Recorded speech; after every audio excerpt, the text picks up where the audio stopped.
চিপাজাৰ B Ed কলেজৰো B এডৰ যোনটো merit list আছে এইটো ইতিমধ্যে পাব্লিছ কৰা হৈছে।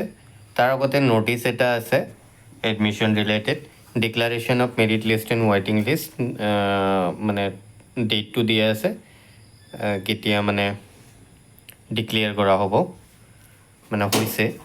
তাৰপিছত এডমিশ্যনটো দিয়া আছে 10 তাৰিখে 9:30 বজাত, বেনিউ চিপাজাৰ বি এড কলেজ। ৰিপৰ্টিং টাইমটো দিছে 9টা বজাত।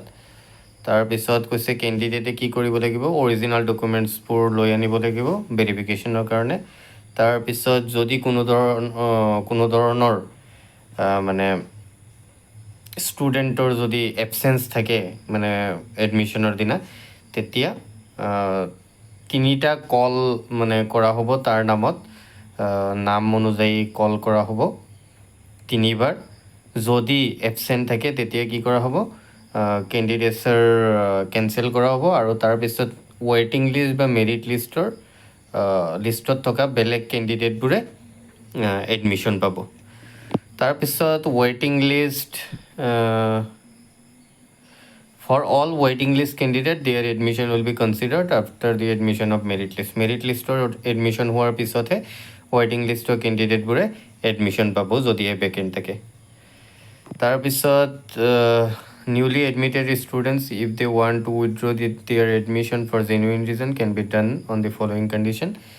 তো উইথড্ৰৱাল হ'ব, মানে উইথড্ৰ কৰিব পাৰিব এডমিশ্যন লোৱা কেণ্ডিডেটছবোৰে 13 আগষ্ট তাৰিখে টিল 4 PM, আবেলি 4 বজালৈকে। Candidate may be entitle to get refund of 70,000 after deduction of 25,000 admission fee. তো 95,000 যিহেতু এডমিশ্যন, তো 70,000হে ৰিফাণ্ড পাব, 25,000 নাপায়। তাৰপিছত কোনো ধৰণৰ ইনষ্টলমেণ্ট ফেচিলিটি নাথাকিব। তাৰপিছত mode of payment cash and online, no' swipe facility is available, মানে কাৰ্ডৰ কোনো ধৰণৰ ট্ৰানজাকশ্যন নহ'ব। তাৰপিছত মেৰিট লিষ্টটো আছে, মেৰিট লিষ্ট জেনেৰেল আপোনালোকে চাব পাৰে। ৰেংক 61 ফাৰ্ষ্টত আছে, তাৰপিছত 71, 93 এনেকৈ আছে। তাৰপিছত এনেকৈ 40, 50, তো 50লৈকে আমাৰ আছে অ'পেন কেটেগৰীৰ, মানে 1491লৈকে। তাৰপিছত আছে মেৰিট লিষ্ট OBC, MOBCৰ। তো MOBCৰ ৰেংকবোৰ চাব পাৰে, 1706 আৰম্ভ হৈছে। তাৰপিছত লাষ্টত আহিছে 3417। তাৰপিছত মেৰিট লিষ্ট আছে EWSৰ 1616 পৰা আৰম্ভ হৈছে, 2222লৈকে আহিছে। তাৰপিছত মেৰিট লিষ্ট প্লেইন, ইয়াত আপোনালোকে চাব পাৰে 208ৰ পৰা 196লৈকে মাৰ্ক। তাৰপিছত আহিছে ST হিলছ, ইয়াত আছে 15,884। তাৰপিছত আছে মেৰিট লিষ্ট SC, ইয়াত আপোনালোকে চাব পাৰে। তাৰপিছত আছে ৱেইটিং লিষ্টত 1544 ইয়াৰ পৰা ষ্টাৰ্ট হৈছে। তো এইটোৱে গৈছে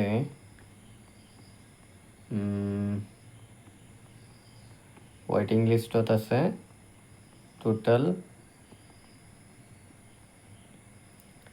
304 কেণ্ডিডেটছ, মানে কিমান এপ্লাই হৈছে ভাবক।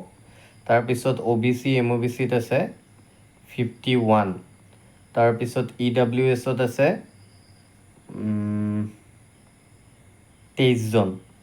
তাৰপিছত আছে SCত 30জন। তাৰপিছত আছে ৱেইটিং লিষ্ট ST প্লেইনছ 50 ষ্টুডেণ্টছ। তাৰপিছত ইয়ালৈকে আছে।